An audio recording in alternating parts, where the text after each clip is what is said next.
welcome, welcome. Oh, there we go. Hello. Hello, everyone. Hello, welcome. Give everybody a minute or two to get in the room. Excellent. Well, we're glad you're here again. Thank you for coming back. For those of you who weren't here, last week we had the library had a technical snafu, and poor Emily's program got kicked off. I mean, we got kicked off the program. Everybody automatically we all said that our eyes just So, but we are back. Emily was lovely enough to graciously offer to come back this week. So we are going to finally see Fermenting Vegetables with Emily Pastor, which will be fantastic. But we are going to just wait maybe another minute or two for everyone to get in the room, and then we'll get going. So in the meantime, let me just let you know, I am Tracy. I'm one of the adult program specialists. Hidden secretly behind the black screen is Vezrin. They are also a program specialist. Hello. The two of us are here tonight to make sure your questions get answered.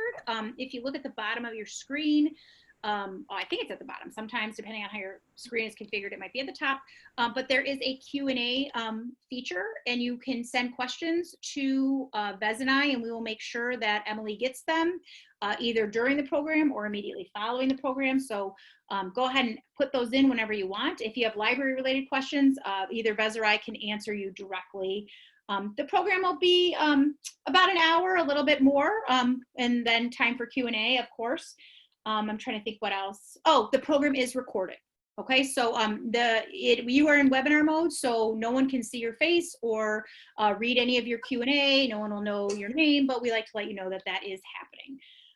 I guess without any further ado, I will go ahead and let you know that we are here with Emily Pastor for Fermenting Vegetables. We're really grateful you guys came back, and we apologize again for the technical issues we had last week if you were part of that program. But we're super excited to have Emily back with us. She was with us in person at the library pre-COVID times. Emily is a food blogger and a cookbook author. She's written The Joys of Jewish Preserving, The Epic Air Fryer, Food Swap. She did a fantastic job last time we had her for canning in person. So if you were able to join us for that, you had some of those fantastic pickled green beans or canned green beans, which I ate like 900 of them. So we're very happy she's back with us. I'm trying to think if there's anything else I wanted to add. Really quickly, I'm going to launch a poll just to see how many people are watching from your device. If you could just take a second to answer that, and then we'll get going. So we hope you guys are doing well. We're glad you're here. We know it's really nice outside tonight. I was sitting in my driveway a little while ago. I went outside for the first time today, expecting it to be like 1,000 degrees, and I'm like, oh, it feels like fall. It was so, yeah, it was so nice. A cool breeze. It was delightful.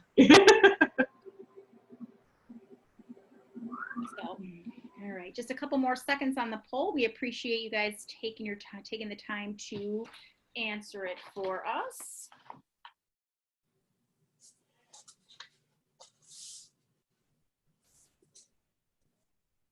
Oh, perfect. You guys all took it. Thanks so much. I appreciate it.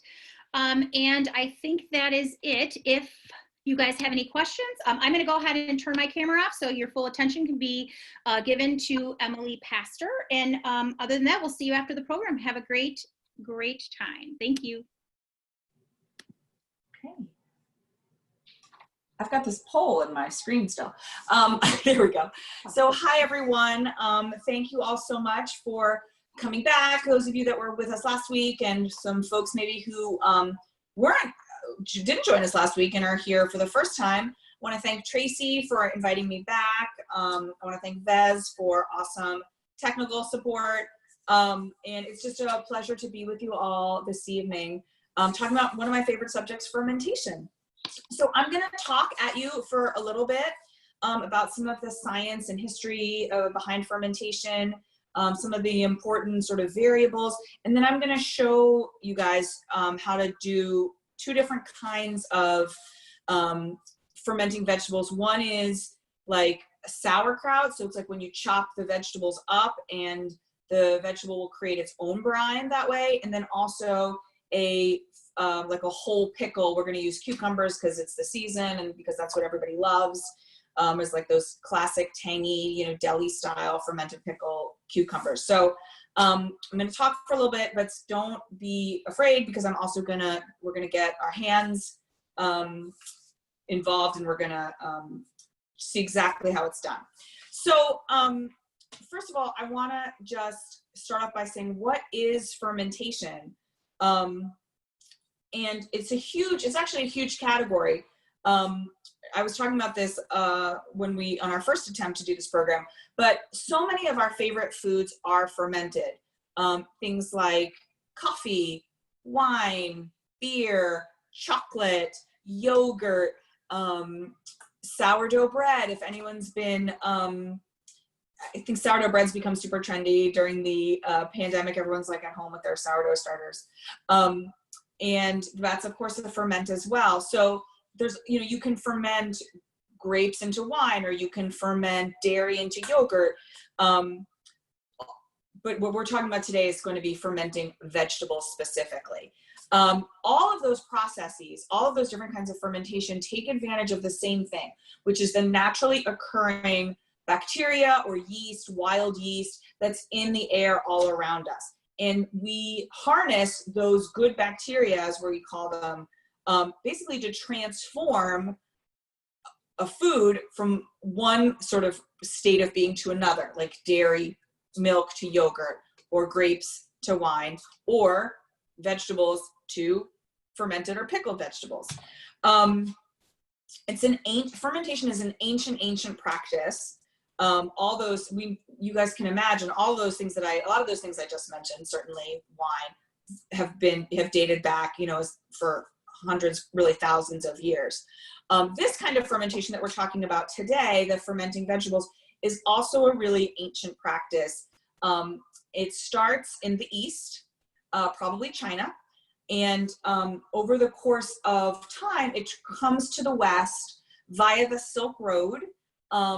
It's, you know, carried by traders, and we think it probably hits Eastern Europe, Russia, that kind of area, that eastern edge of Europe, probably late Middle Ages or early Renaissance.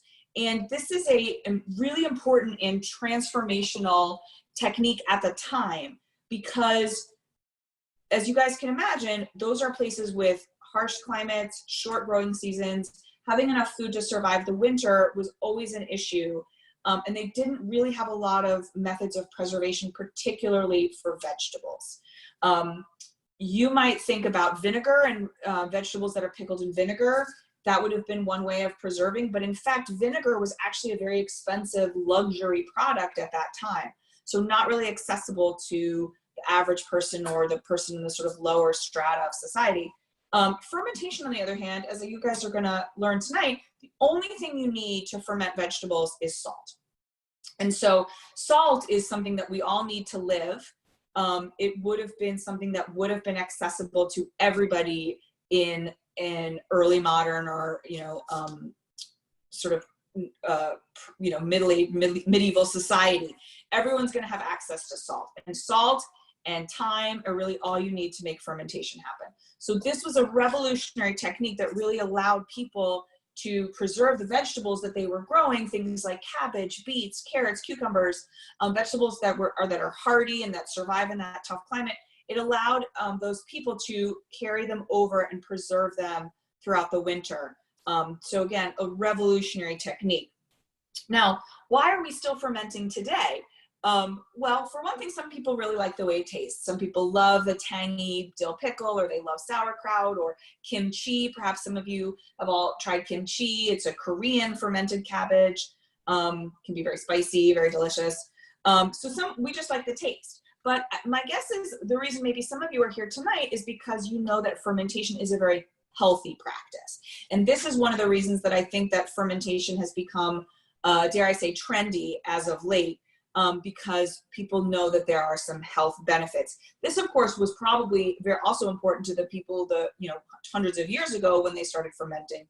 They may not have been able to explain the science behind it, but again, the fact that it was such a healthy practice, I'm sure was helpful to them as well.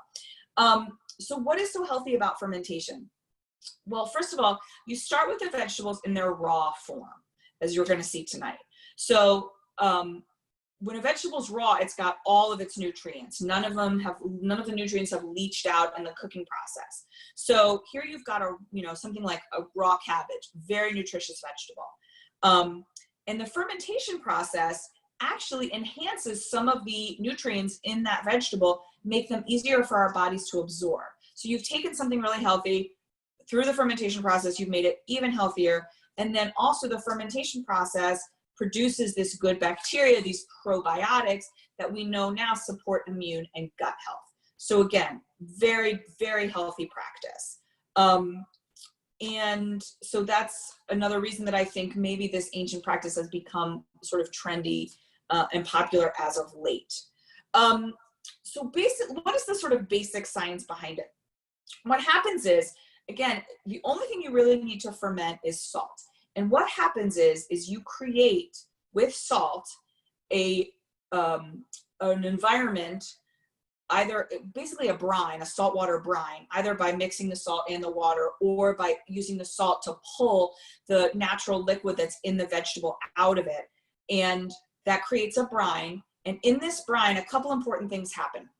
One, it is an anaerobic environment, or an environment in which there's no oxygen. Oxygen, for our purposes here tonight, is a spoiler. It causes things to break down, degrade, spoil.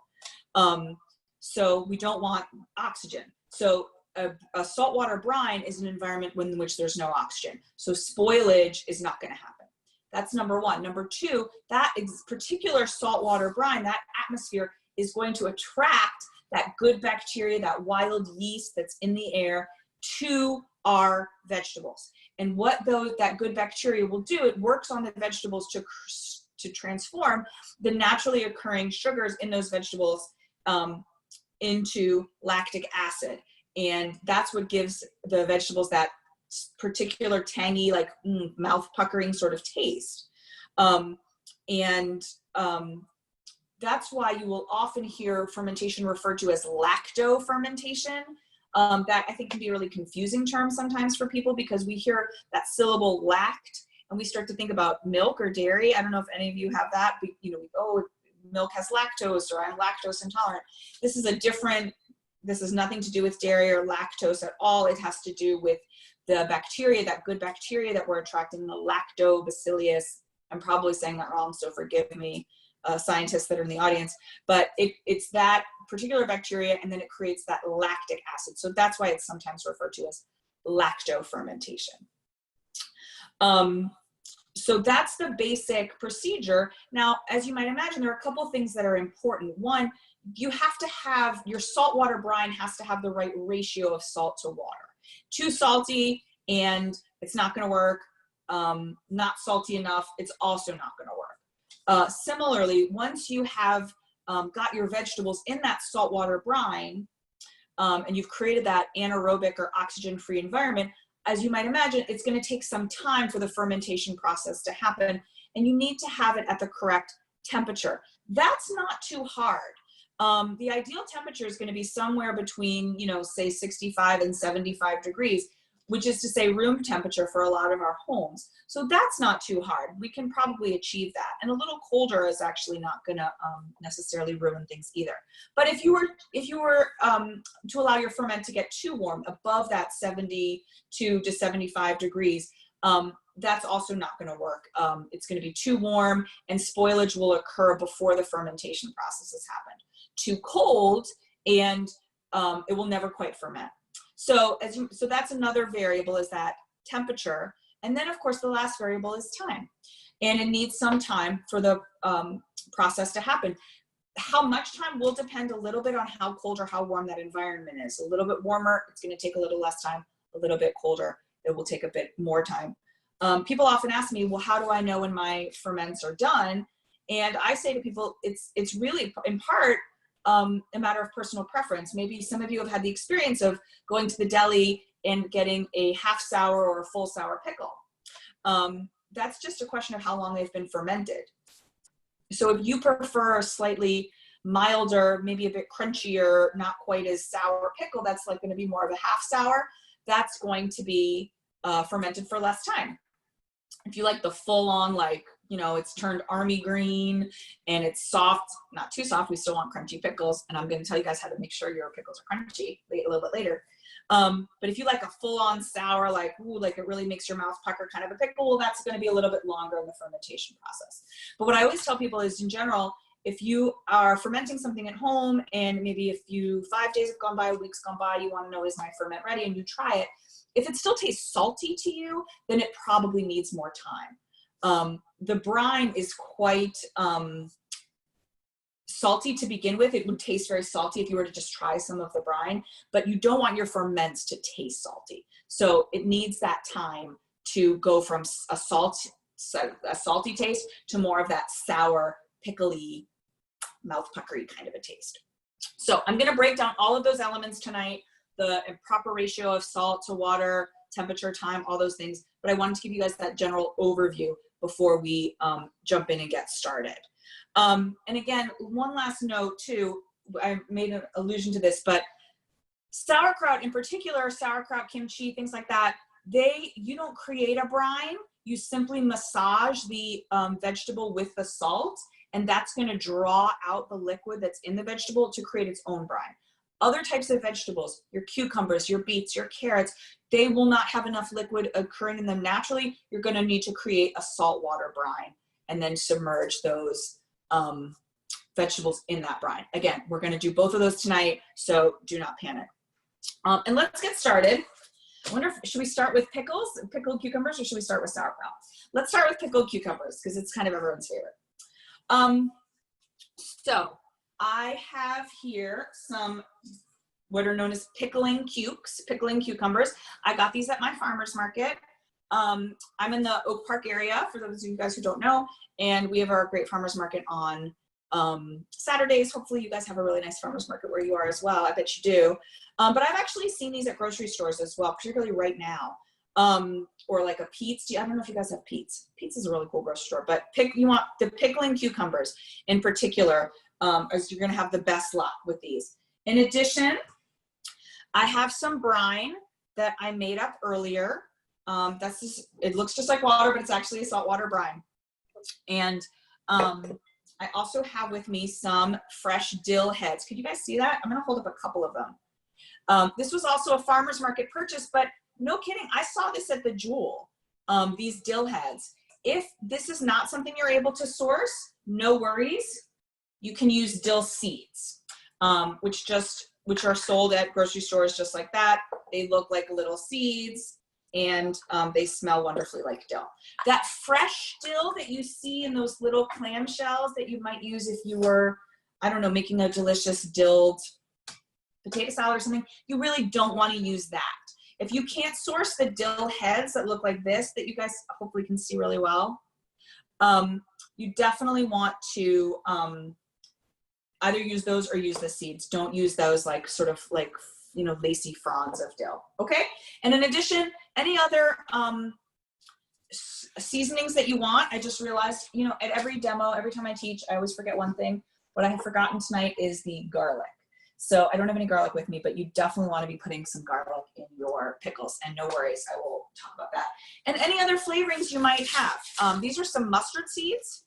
I like to put those in. These are just brown mustard seeds. You find this is used a lot in Indian cooking, so that's sometimes where I find them. Peppercorns. This is where you get to have some creativity in terms of flavoring.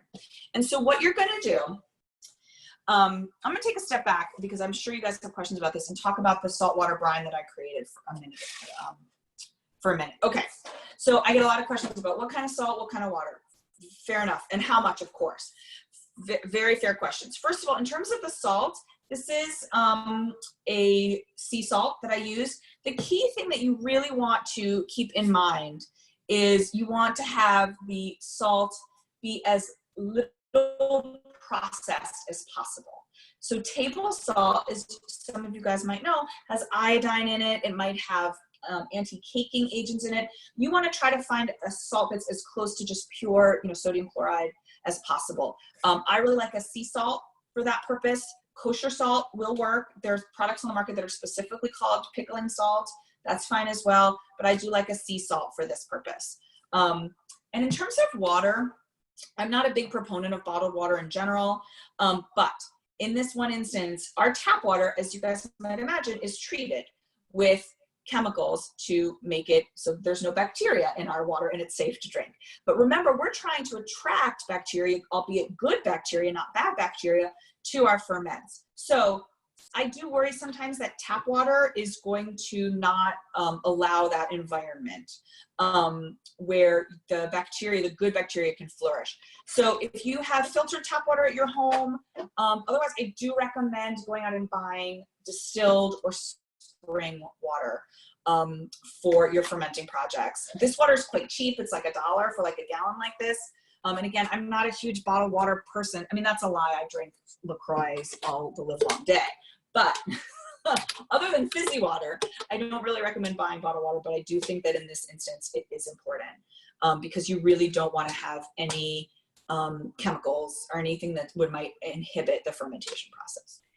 Now, in terms of the amounts that you want in terms of creating your brine, this is, you know, it can be a little bit different depending on what vegetable you're pickling. Cucumbers are a bit softer than carrots. In general, if you can find reliable, safe recipes online or in cookbooks, I recommend that. A lot of times, and don't worry, I'm going to give you guys some specifics. A lot of the measurements are going to be by weight. And that is by far the most reliable way. So if you've been putting off getting the kitchen scale and you think maybe you want to get into fermentation, this is a good opportunity to maybe think about investing in that kitchen scale. I personally would, if I could say one thing to all of the students I teach cooking to, go out and buy a scale, a kitchen scale. I use mine all the time. I use mine for baking. It's by far more accurate than the volume measurements that we use in the US. It's much more common, for example, in Europe. And if you've ever read European or British recipes, a lot of them are by weight, or if you're a Great British Baking Show fan, which I am, a lot of times they're talking about grams. It's because weight is by far the most accurate. Similarly, in fermenting, it's gonna, a lot of times they'll say, okay, you know, for every pound of cabbage, you wanna use a tablespoon of salt when you're making sauerkraut. Does that make sense? Well, that was a mix of a weight and a volume measurement, so that's maybe not the best example. But a lot of times it'll be by ratio. So you'll want a brine, for example, that's maybe around 3% of the weight of your vegetables. You want to have 3% of that weight of your vegetables in salt in your brine. That would be an example. But for our purposes here tonight, this recipe that I use for these pickled cucumbers, it's in my book, The Joys of Jewish Preserving. Basically, you start with 4 pounds of cucumbers. You get 3 quarts of water, which is almost a gallon, but not quite. And for that, and this is going to be fussy, so forgive me, it's half a cup of salt plus 2 tablespoons. So you see, and that is a more coarse kind of salt. So I actually cut that recipe in a third for these purposes. And so I had a quart, 1 quart of water, and I went by a weight measurement, and it was 54 grams of salt that went into this. A lot of math, right? Are you guys all like, oh my gosh, I was told there'd be no math in this presentation. It's so much math. But again, if this is a lot of numbers and it seems confusing, I really encourage you to find some good recipes, either, you know, through library books, online there's plenty of reliable sources online, to get that exact brine ratio that you want. And whether it's by weight or by volume. So I really confuse things by mixing up my volume and my weight measurements tonight. So anyway, that's our brine. And what we're gonna do is you can take a jar. Another thing I really love about fermentation is you really don't need a lot of specialized equipment.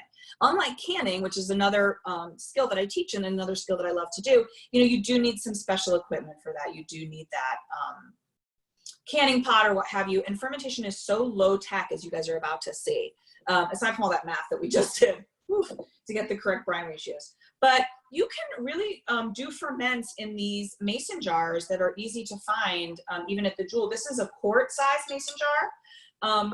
This is a half gallon.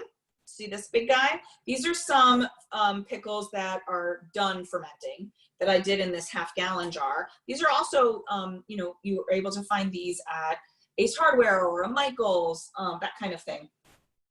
This is a jar. So I think it was a week ago yesterday that we were originally going to do this program. And I started these guys that night because these were the guys that I was going to demo with at that presentation. And I just started. So these guys have been fermenting for about 8 days. So again, you see I did this in this quart-size mason jar. So a quart-size mason jar or a half gallon, whatever size you can easily get your hands on. You do want it to be clean and you do want it to be sterilized. Do not let that intimidate you. It is very simple to sterilize a jar. You can do it in, I get these questions all the time. Can I do it in the microwave? Can I do it in the dishwasher? Sure, sure. What I like to do is I basically put some water on the stove to boil. I would fill this jar with boiling water, let it sit, pour it out, and then let it air dry. Don't dry it with a rag because then you've introduced, you know, maybe bacteria possibly through the rag. So just let it air dry. But just pouring the boiling water in, that's going to be enough to sterilize your jar. And you're going to want to then pack your vegetables right into the jar like this. Okay. I like to put them on my side, turn the jar to its side just because it's for when I'm packing them and it's a bit easier. And you would just, whatever size jar, however many cucumbers you have that day, you're just going to fill it up. You're also at this point going to add your seasonings. Those garlic cloves that I left on the other side of my kitchen are essential. And hopefully you guys, here, and if you can look in here, if you can see right here, these are whole garlic cloves. And so they're peeled, but they're whole. So definitely you want to have those. The phrase a kosher dill pickle, it has nothing to do with the kosher laws. It has to do with the fact that there's garlic in it, because it's so interesting. But in like the early 1900s, garlic was so associated with Jewish food that a kosher pickle was one with garlic in it. That's literally all it meant. It had nothing to do with the kosher laws. So if you're making kosher dill pickles, you got to put in your garlic. Again, you could put in mustard seeds, peppercorns if you want it to be a bit spicy. And then for a dill pickle, of course, your dill. And so you can either use the seeds or you can use these wonderful fresh dill heads. And while it's really quite important to get your ratios right in terms of how salty your brine is, the flavorings are really up to you. Obviously, the more you put in, the stronger, more pronounced the flavor is going to be. Maybe start with a teaspoon of you know, your dill seeds, or maybe a few of these dill heads. But that's really not a safety issue. You can't really go wrong unless you put in way too much peppercorns and they're spicy, but actually that sounds pretty good to me. Now, I want to tell you guys something, and this is the absolute secret to crunchy pickles and not mushy pickles, because this is a question I get all the time. So if you guys can look at this pickle, I'm gonna hold it up. He's got a stem on this end, okay? I'm gonna try to hold it somewhere where you can really see that. Stem end. The other end of the pickle is known as the blossom end, okay? That's where the flower was. Not the stem is here, the blossom's here.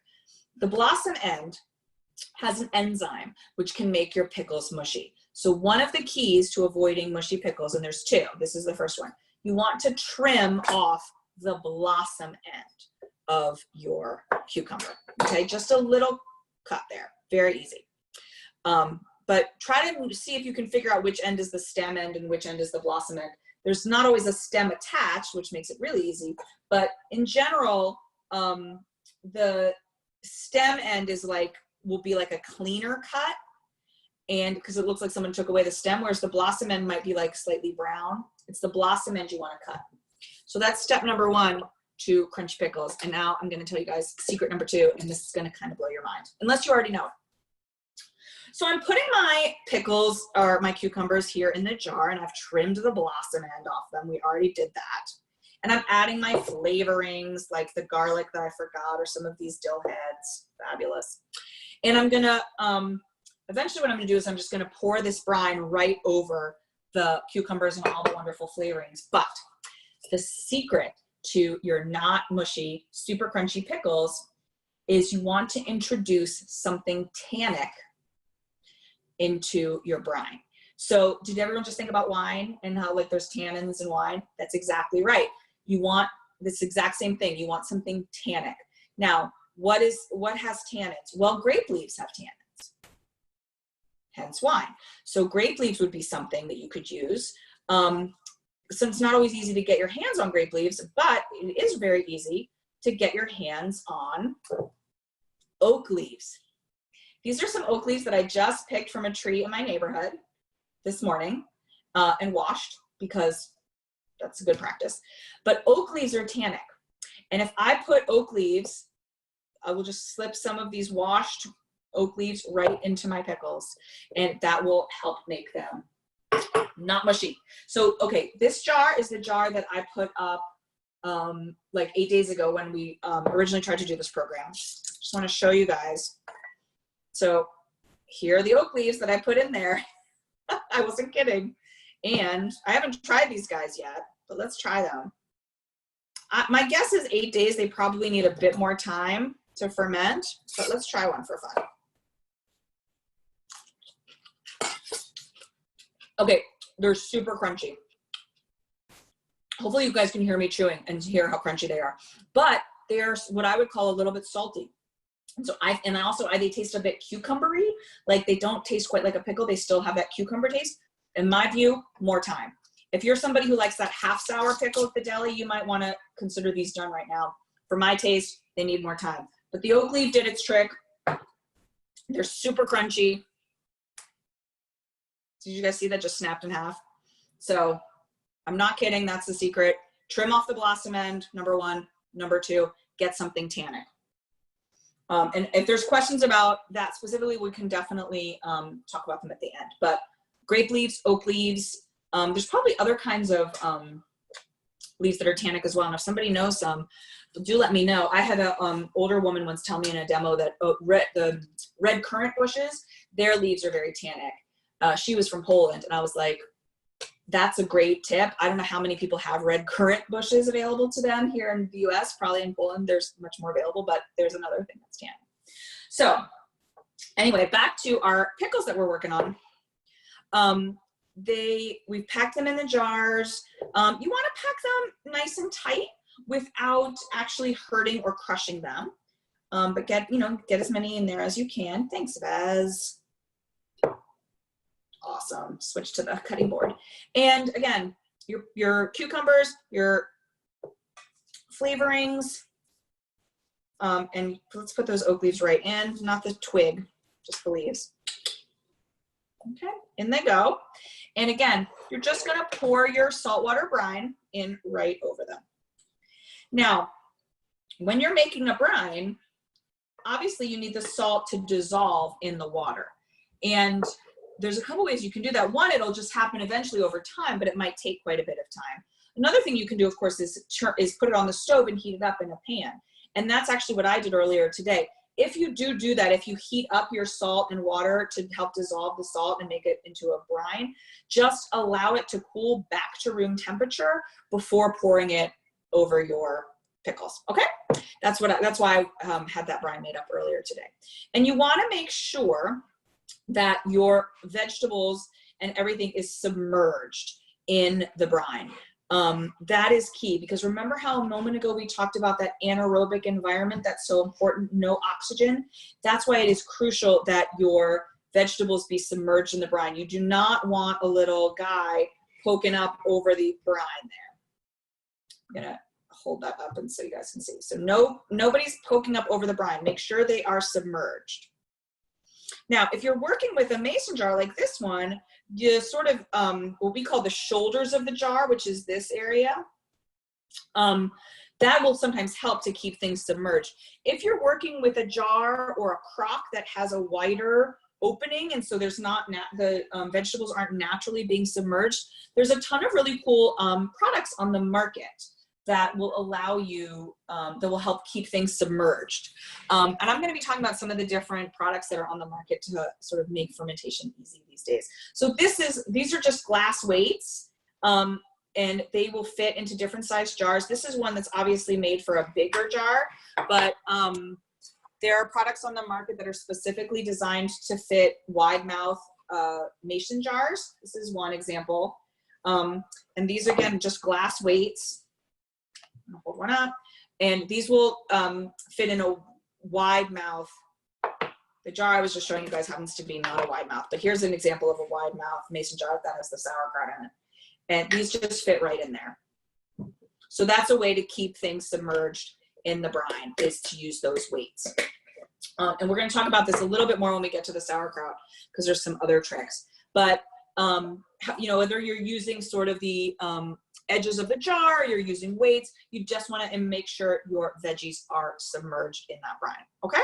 Submerge in brine, all will be fine. That's our little mantra. Now, you've made up your, you started with a sterilized jar, you packed your veggies into it, you packed your delicious flavorings into it, you've covered it with your brine, everything's submerged. Now what do? Well, you want to have a covering on the top of the jar for sure, but one of the things that happens in the fermentation process is that CO2, or carbon dioxide, is going to escape. It's a byproduct of this process. So if you have a covering on your jar that is like super clamped on and is super tight and the CO2 doesn't have a way to escape, let's just say that could be bad. Okay, you could have jars exploding in your basement. It's never happened to me, but it's really important that you have some method of allowing that CO2 to escape. At the very bottom basic level, you can take some cheesecloth or muslin and put it over the top of the jar or whatever you're using, you know, hold it in place with a rubber band. That alone will suffice. Absolutely. It will keep out dirt. It will keep out bad things and buggies, but it allows the CO2 to escape. So again, very low tech. That the worst you can do is go out and buy some muslin or cheesecloth. But there are, again, a lot of products on the market right now that are specifically designed for fermentation and to help you guys do this. So going back to this jar that I had made last week, you guys see this funny little lid on here. This is called a pickle pipe. And you can't see it, but trust me, there's a little in this sort of, let's just be frank, this sort of nipple looking thing, there is a hole. And so if I squeeze it, you can see there's like a tiny, tiny cut. This gizmo is designed also to fit over a wide mouth mason jar.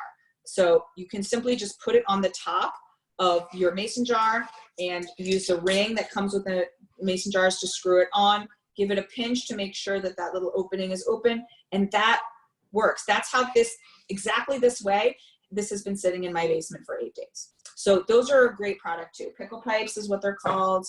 That's one example. Another thing that you see a lot, these are called an airlock.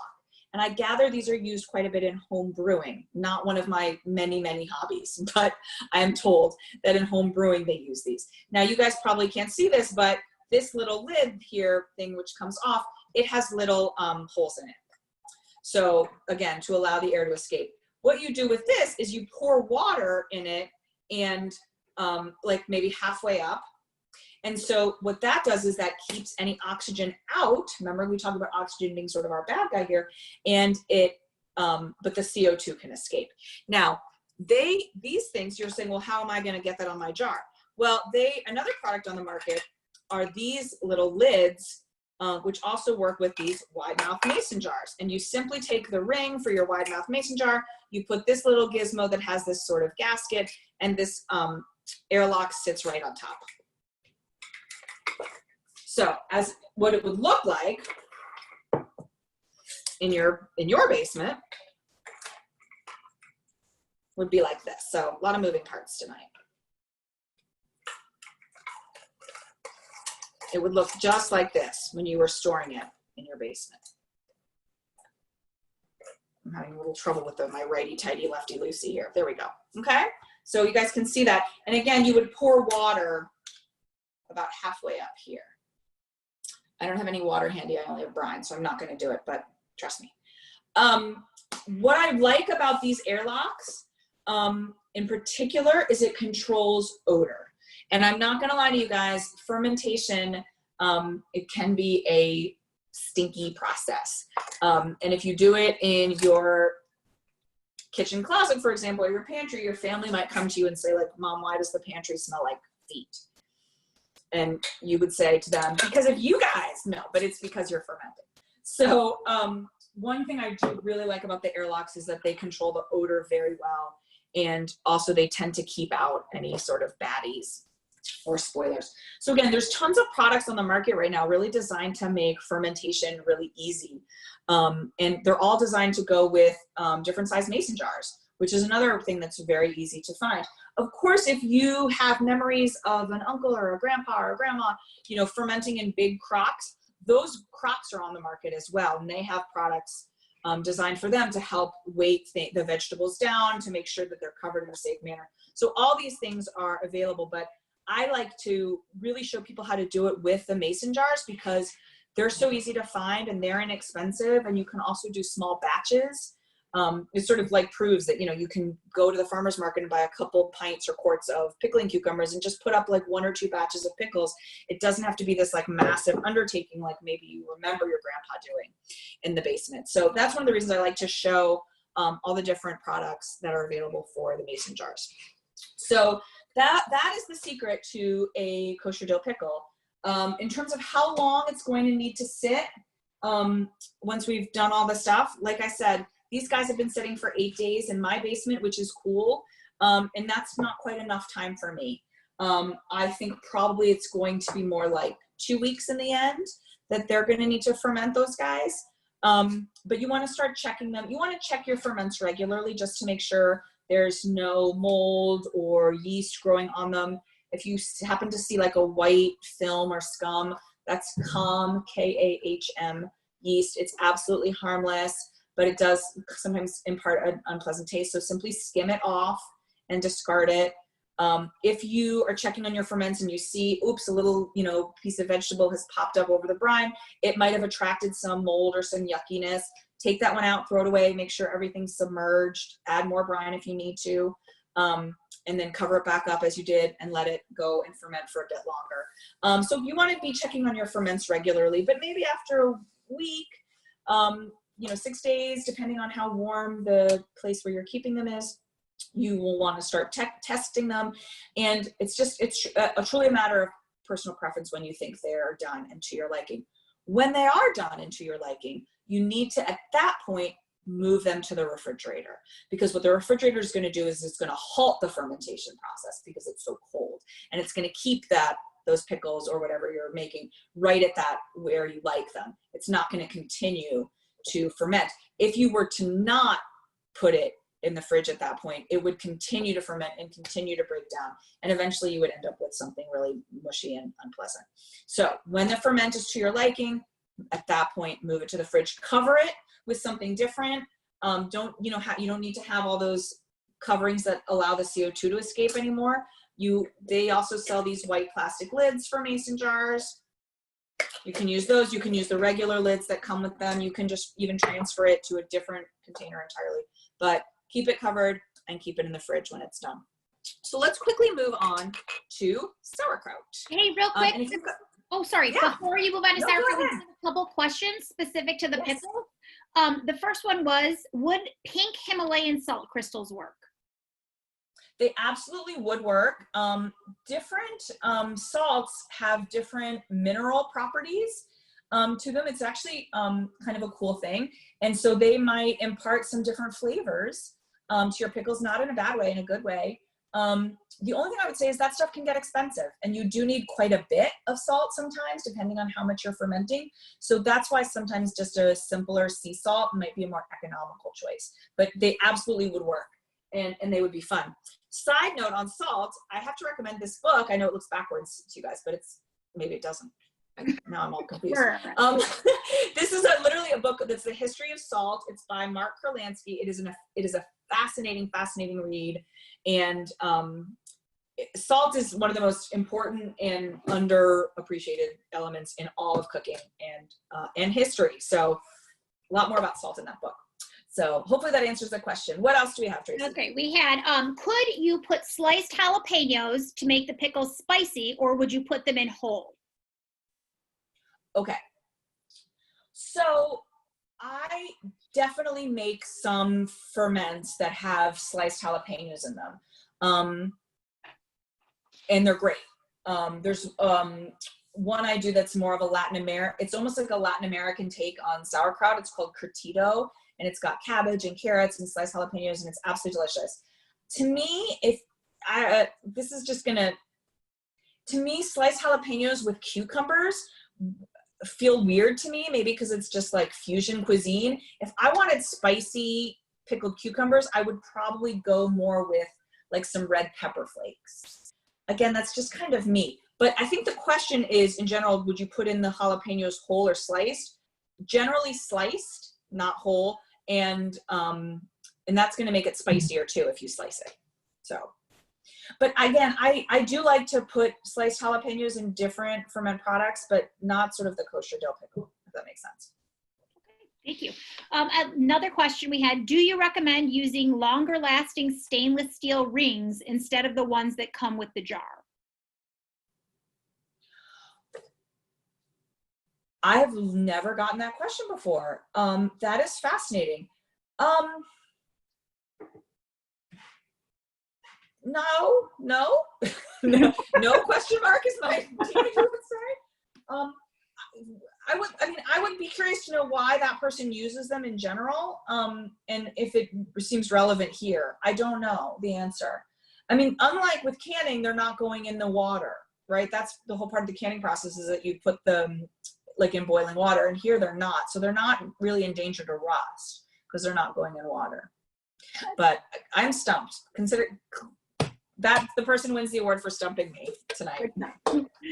Good job, anonymous attendee. That was the person who asked the question. All right, we have, will you provide us the list of equipment in the email that you're sending afterwards, like where to buy and the specific names of equipment? Will you be able to provide that and we could add it to the email? Perfect. All right. Yeah, definitely. And then another guest asked, what other vegetables could you pickle like the cucumbers? That is such a terrific question. I love that question. So many things, but you want to start off with something that is firm because it's going to get softer in the fermentation process. So if you start with something soft and you try to ferment it, you're going to end up with mush. I would say cucumbers are just about the softest thing you want to ferment. Cucumbers have a lot of water in them. And it's interesting because people often want to start with cucumbers because that's the thing they love to eat. And it's actually one of the trickier things to ferment because there is so much water in them. Far easier, for example, to ferment carrots. Carrot sticks are super easy to ferment. Beets, another great one. You can do like a mixed vegetable kind of a thing with like some carrots, some cauliflower, those jalapenos we were talking about. So anything that sort of is hardy and a vegetable that's like firm and hardy to begin with. As an example, green tomatoes, right? Think about like those unripe green firm tomatoes. Those actually really do quite well in the fermentation process.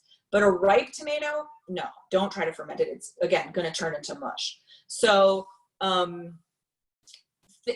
the important thing to think about. Green beans make a nice ferment. Carrots make a great ferment. Cucumbers, beets, those hardier vegetables. Obviously cabbage, because we're going to talk about sauerkraut in a minute. So things along those lines. Obviously, hot peppers, spicy peppers, can be fermented into like a hot sauce. That's like a whole nother subject, but those make great, like as a sort of a mash or a sauce, those work really well. So hopefully that is a good place to start for people. All right, perfect. On to sauerkraut. Sauerkraut. So let's go on to sauerkraut. So unlike the pickles, right, or the cucumbers, guys, where we made the brine, cabbage is, when you're doing cabbage for sauerkraut, you don't need to create a brine, you just need the salt. So start off with a nice, hopefully pretty fresh head of cabbage, and you want to cut it into quarters. and you want to remove this core. Trying to do everything backwards is like not my strong suit. So remove that woody core, just discard that. And also, I should have said before, you want to remove the outer leaves, the sort of like slightly like tough outer leaves of the cabbage. Remove those and put them aside because we're going to do something with them later. Okay, so you've removed the outer leaves, you've quartered your cabbage, and you've taken out that woody core. And now you just really want to slice it. Get out your big chef's knife, and you want to slice it really, really thin. If you have a mandolin and you're not afraid to use it, this would be a good time to do that. I have a mandolin and I'm terrified to use it. So I got my knives sharpened the other day at our farmer's market, you guys. There was a knife sharpening guy there. It was awesome. I got my knives, all my knives sharpened. I couldn't have been happier. I came home. I told everyone in my family, the knives are super sharp. Everyone be careful. You've been used to dull knives. You don't respect the knives. They're sharp now. And they were like, Guess who's cut herself multiple times? Can you see my Band-Aid? That would be Mom. And you know what? It's never in the cutting. It's always in the washing. So a nice sharp knife. Okay, see how I've got these nice thin shreds of cabbage. And what you're gonna do, and again, and I should have said this, it's really helpful to weigh your cabbage at the beginning because as you guys can imagine, different heads of cabbage, you know, you will see recipes, and I've written recipes that say, you know, for every head of cabbage, use such and such amount of salt. But a head of cabbage could be very widely different in weight. So this is another opportunity for me just to say, I really recommend getting a kitchen scale, weighing your cabbage, and going by the weight of the cabbage in terms of how much salt. But in general, you kind of want to use about a tablespoon per pound of cabbage. So there I did it again. I mixed up my weight and volume measurements. Okay, so what you want to do once you've got your cabbage really shredded up is you want to get a nice bowl. I'm going to move these pickled olive oil for a second. Get your shreds into a bowl, and you want to take the salt that you've measured, and you want to just massage it into the cabbage. And this is really an elbow grease situation. You really need to break down those vegetable fibers on that cabbage and really massage the salt in. And what should happen, and this is some that I did a little bit earlier tonight, and the reason I did it is because when you let it sit for a bit, the liquid is going to pool. And you guys, unfortunately, probably can't quite see that, but there's liquid. Maybe if I hold it up, you can see that there's liquid pooling in the bottom here.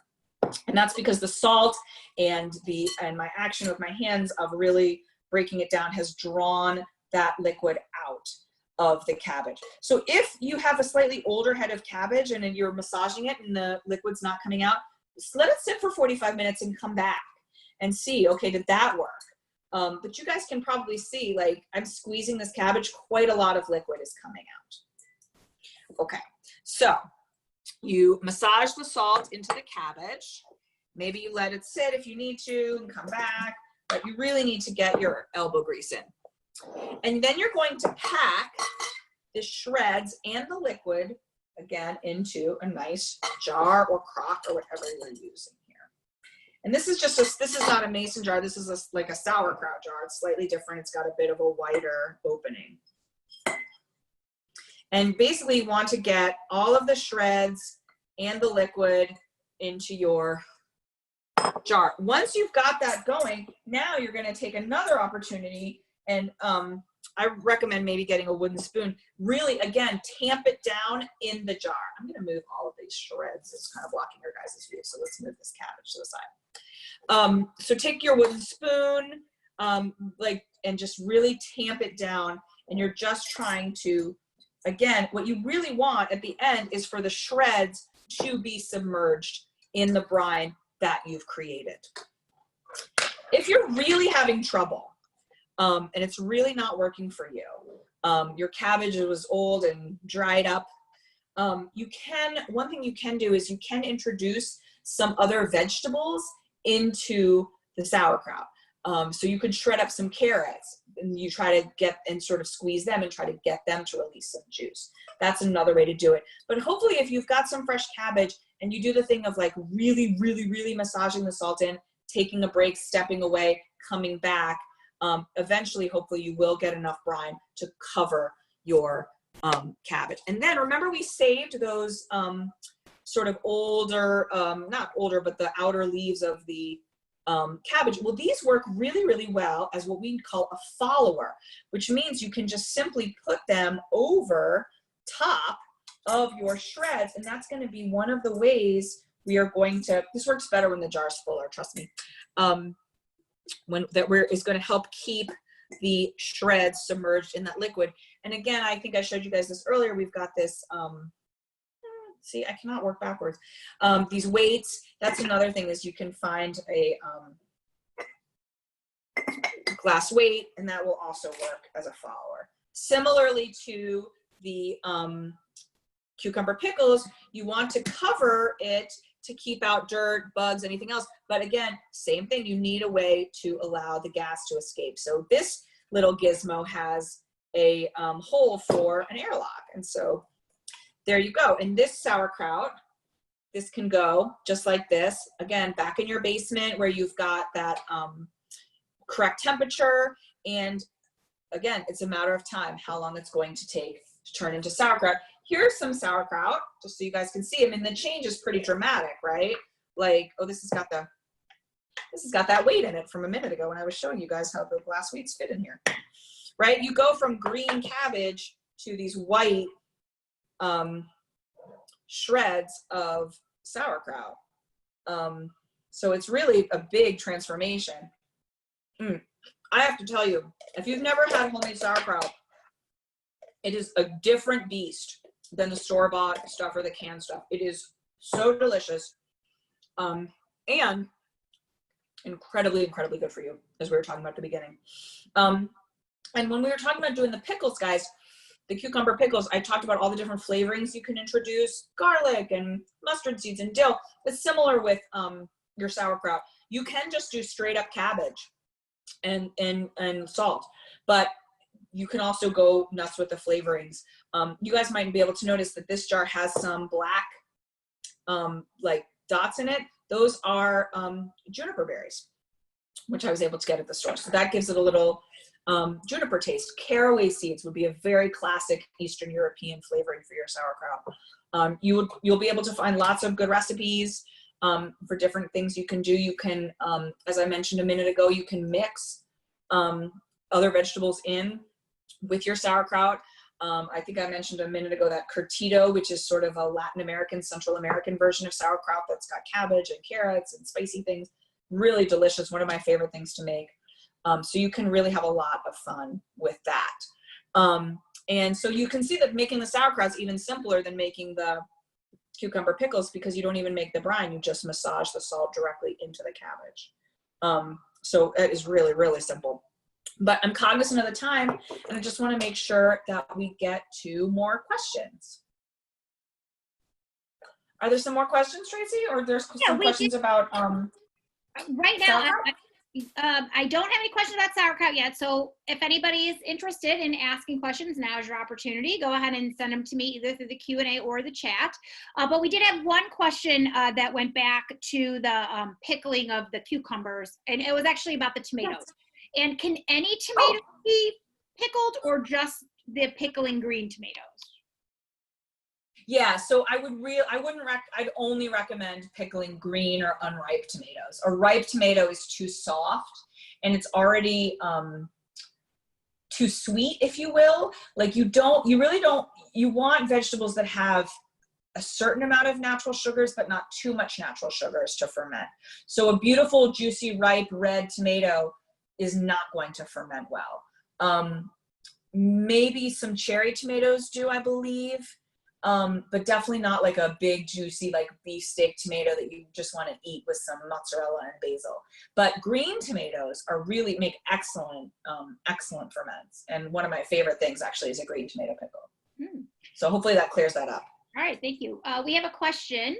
Oh wait, back to the tomatoes one more time. Do you cut the tomatoes or keep them?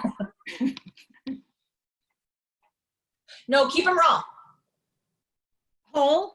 Was that the question? Whole. Cut them or keep them? Why did I think they were asking if we cook them. I would actually, thank you for asking that, whoever did, because that's a great question. I would probably quarter them, unless they were really small. But I'm so glad that that person asked that, because I want to get back to something about the pickles, the cucumbers. You guys saw me put them in whole. You could absolutely, if you've got some of bigger guys, like, can you guys see how different, like, I'm little, I'm big. If you've got bigger ones like this, feel free to have them or quarter them. And then ferment them and have, you know, like more like spears. That is absolutely no problem at all. The only thing I would say is they might be done sooner than whole ones. So check on them sooner just to make sure. But yes, you can quarter or have your green tomatoes. You can quarter or have your cucumbers as well. All right, we have a question. I don't know why I think this is the best question. If you do any of this wrong, can you end up with food poisoning? That is a great question. The answer is not really. And here's why. As you guys know, because Tracy alluded to this, I teach canning a lot. And people have a lot of fears about canning. And one thing they're afraid of is botulism, okay? And why are we afraid of botulism? I always say, why are we afraid of botulism, you know, other than the fact that it's deadly? The reason we're afraid of botulism is because, usually I get a huge laugh for that, by the way, huge laugh. It's hard on Zoom. We're afraid of botulism because botulism doesn't give us any clues that it's there. Nothing, if something's contaminated with botulism, it doesn't smell off, it doesn't taste off, it doesn't look off. That's very scary to us as people, and I understand that. P.S. You're not going to give anyone botulism from canning unless you are doing pressure canning improperly, but that is definitely a discussion for another time. In fermentation, if something goes wrong, you're going to know. You're not going to do this wrong and it's going to look fine. If you've done something wrong, it's going to look bad. It's going to have mold. It's going to be slimy. It is going to not look like anything you want to eat. And if it looks that way, dump it, right? But you're not going to inadvertently do this wrong and make something that looks fine, but is actually going to make you sick. It will look bad if it's bad. I hope that's reassuring. Yeah, I think it is, to be honest. Okay, and then we have a question. How long will the pickles last in the fridge? You're going to eat them before they go bad in the fridge. That's a promise. They will last ages and ages and ages in the fridge. And your family's going to eat them first because they're going to be so yummy. All right. I'll tell you what, just to put a finer point on it. So I try to make enough. Right now is like prime time. Like I'm going to be pickling all these cucumbers that you see. And I'm going to be making jars and jars that are this size. Because this is just one of my favorite things in the whole world. Is like a delicious homemade fermented kosher dough. So I try at this time of year to make enough to last me to this time next year, and I never succeed. But truly it will last for, you know, months and months and in a year. And probably longer than that, but it's never lasted that long in my house. So once they get to the level of fermentation that you are, you know, is desired, then are you storing them in the fridge until you eat them all? Correct. You need to refrigerate. So let me take a step back and be really clear. So this jar that we just made, right, guys? We put in our cucumbers, we put in our seasonings, we put in our oak leaves, which was our little secret. We covered it with brine. We're going to cover this guy the way we talked about. This guy's not going in the fridge. He's going down in a cool, dark place, a basement, a closet, but somewhere room temp, between that 50, 60, 75 degrees, okay? Until he's fermented. And when he looks like, in a week, they'll look like this guy. After several weeks, 2 weeks maybe, they're gonna look like these guys, and they're done. And at this point, they need to go in the fridge. This jar I took out of the fridge to show you guys tonight. The reason is, as long as you want them to keep fermenting, keep them at room temp. When they're done and you want them to stop fermenting, it needs to be somewhere cold, too cold for that fermentation process to continue. So below 55 degrees. And the fridge is the safest and best place for them at that point. Now, I'm going to anticipate a follow-up question, which is sometimes people say to me, oh, well, once they're done fermenting, can I can them? Like, can I can them so that they're shelf stable? And like, theoretically you could, But if you take your beautiful fermented whatever you've just made and you go and you put it in boiling water to can it to make it shelf stable, can you guess what you've just done? You've killed the probiotics that make it so healthy by putting it in boiling water. So technically you could do it, but it would kind of defeat the purpose. And I know fridge space is at a premium. I'm lucky enough to have an upstairs and a downstairs fridge. Sometimes people have like a garage fridge. So if you've got jar after jar of this and you're trying to keep it in the fridge over the winter, I know that can be maybe a problem for some people, but it needs to go in the fridge. So hopefully that was clear. But yeah, that's great. Thank you. We have another question. Do you ever use vinegar in this form of fermentation? These are such great questions. You guys are anticipating like everything. No. So thank you. Just to repeat the question had to do with, do you use vinegar in this kind of pickling? No. And I think probably some of the confusion about this stems from that word pickle, which has so many meanings. I've been saying pickle this whole time to refer very specifically to a fermented cucumber, right?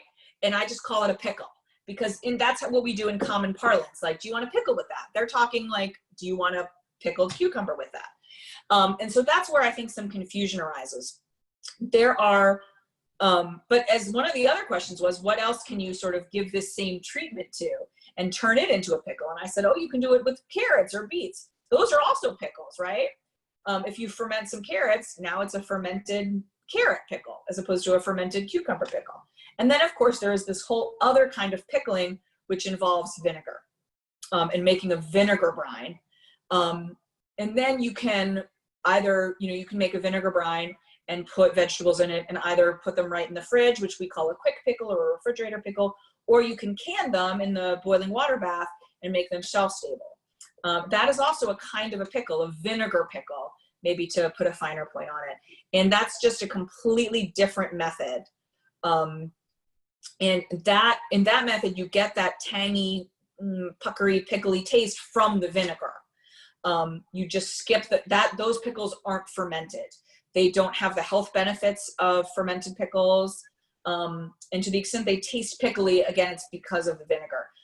This kind of pickling that we've been talking about tonight, fermentation, uses no vinegar, right? Only salt. And we talked about that at the beginning, why that's important. Because salt was something that was readily available to people even centuries ago. And you still get that pickly taste, but it's because of the fermentation process that took place, not because of any vinegar. So that is real technical, but it is helpful to understand. Okay, that was the last question. If anybody has anything else, speak now or forever hold your peace. And I feel like you just answered this question, but I have a question, which is, if you wanted to make a bread and butter pickle, could you add sugar to the brine, or would that do something to the fermentation process? You absolutely could. I would definitely not just eyeball that and make it up on your own. I would look for a recipe. Search out a cookbook. And again, I'm going to hopefully be able to send Tracy some resources, and I can include some recommended titles as well. And maybe you guys have them at the library. Because if you had too much sugar, that could speed up the process in a way that would not be helpful. So I would definitely look out for a recipe specifically that was going to have sugar in it, so you would know exactly how much to have. Sort of related, you can also introduce remember I talked about how you can combine like different vegetables. You can also, like, for example, you could make like a type of sauerkraut that had apples in it. And so you're going to introduce some natural sugars through the apples. It's very, very delicious. It's quite a traditional German version of sauerkraut. So that would be another thing. If you want to come up with a slightly sweeter product, you can introduce some sweeter vegetables or even fruits. But yeah, that's one. I wouldn't just make it up. I wouldn't just freelance it. I kind of do stuff like that all the time, and it turns out disastrous. Well, I agree. You know what? And in cooking, you know what, Tracy? And in cooking, we all do that, and it's fine. If you're making soup and you're like, oh, I wonder how this soup would taste with cumin in it instead of coriander, that's completely fine. And I encourage that in cooking. But there's certain things we do in the kitchen, baking being a great example. No one's ever like, oh, I wonder what would happen if I just put in a whole bunch extra baking powder in these cookies, right? Like baking, I think we know requires some amount of precision and adherence to a recipe. And preservation is like that. One of the things I really like to do is I like to demystify all different kinds of preservation, canning and fermenting, and try to say to people like, look, you guys can do this. This is not some great mystery, but like baking, there are rules and ratios and things that, and it's important sometimes to follow that recipe, because if you don't, it can end up badly. Yeah. Not necessarily like poison your family badly, but like taste badly. Yeah. All right, we have one more question here. Do you wash the vegetables before packing them into the jar? I do, yeah. I wash these carrots I wash these cucumbers real good. They were filthy from the farmer's market. It's interesting. It's actually a good question, because there is some debate about it, because again, we're trying to introduce those good bacteria. And so people are like, if you scrub them too much, like, are we kind of not encouraging that? And I have seen, when talking, for example, about pickling carrots, like, do you peel them or not peel them? I still peel my carrots before I ferment them. So yeah, I would wash your veggies pretty good. And I would go ahead and peel your carrots. That's just me. Okay. We just have one last comment or question, which was about books specifically for salt fermentation or vinegar. But you already said maybe you'll add that to the handouts. I can. Yeah. So other than that, I'll recommend one title. This is a great title. It's called, is it backwards for you guys? It's called Fermented Vegetables. And it's by Kristen and Christopher Shockey, who are a married couple who I've been lucky enough to meet. They are from the Pacific Northwest. This is a terrific book. They had a follow-up called Fiery Ferments, which is all about things that are spicy. I consult this book quite a lot. I like how they've done it, and I think it's a really good one. So just one title quickly to get people started. All right. Well, thank you. Oh, here I am. Hello. Well, thank you so much. And for you guys who came, we will send a follow-up email with a little brief survey we ask you to take, and then any handouts or information that Emily provides for us, as well as links to her blog and some of her information, her books. And I do know we have copies of Emily's books in the library, so you might want to check our website, ahml.info, and go ahead and put those on hold if you need. And that's it. We thank you again, and we really hope to see you in person when we open back up. Both times we've had you now has been fantastic. I can't wait to get going. It just, even like seeing the cover of the book, I'm like, oh, I want a pickled beet. So it sounds awesome. Thanks again. And thank you everybody for coming. Have a great night. Check out our website for all of our other virtual programs, and enjoy. Tonight is a nice night, so get out there and take a little walk. So beautiful. All right. Thanks, Emily. We appreciate it. Thank you guys. Thank you.